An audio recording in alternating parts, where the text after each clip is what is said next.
Now, a new poll taken 3 days ago of teachers has shown one of, if not the largest, Labour-Tory split amongst teachers. Over 8,000 teachers were asked if there was a general election tomorrow, how would you vote? This was on Teacher Tap, which is an app specifically dedicated to surveying teachers.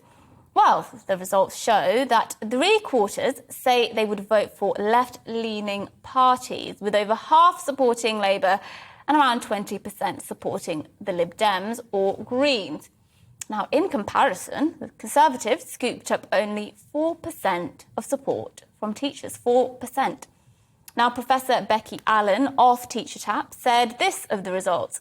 She said, "I'm pretty sure this is the largest Labour-Tory vote split I've seen for teachers via Teacher Tap, and she should know because she founded the app." Now, look, that the teaching profession is rampantly left-wing is no breaking news. This has been true for some time and has been much explored by the likes of Professor Matt Goodwin, who actually authored a report on academic freedom back in January this year. Now, reflecting on his findings of academics' political leanings, Professor Goodwin said this. He said, "There is a very strong ideological imbalance, he said. 76% of academics identify as left-wing, with 21% identifying as far left. Just 11% identify as right-wing." Now, he said, rightly, that this raises questions about the extent to which viewpoint diversity exists in higher education. And that raises another question. Why is this the case? And is it dangerous? Because I think it is. Now, I can't see any good reason for such an ideological imbalance amongst those who spend 30+ hours teaching our children every day. People who should, in theory, be coming from all walks of life and really just be united by a desire and a passion for teaching our children. Now, surely those aren't exclusively left-wing qualities. Why such a shunning of conservative values? It's suspicious. It's worrying. Now, let's compare this with the general public. Now, in the population as a whole, support for the Conservatives is, like it or not, substantial, because around 44% of people voted Conservative in the last general election.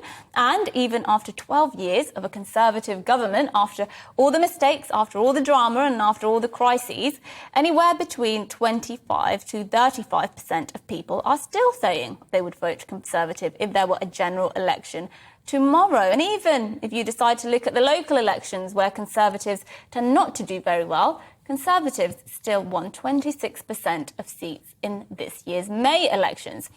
In other words, the point I'm making is, all other things being equal, 4% of teachers leaning right is a very curious anomaly, to say the least.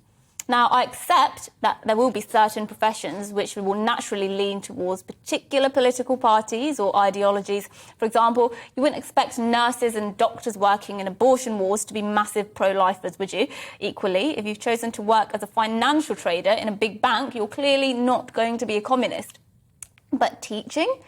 To me, there's nothing about being a teacher that would necessarily lend itself to being so left-wing. In fact, I think the qualities that make a good teacher, discipline, authority, critical thinking, are not exactly qualities I would associate with much of the left, particularly not the critical thinking part when it comes to the hard left. And I have a suspicion. I think it's because those who make it to the top of teaching, who run the unions, who are chosen to head up schools, are a cabal of left-wing ideologues who leave little room for right-leaning dissidents.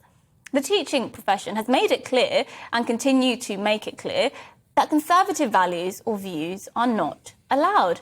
I don't know what the cause of all of this is, to be honest, but maybe, just maybe, that is why.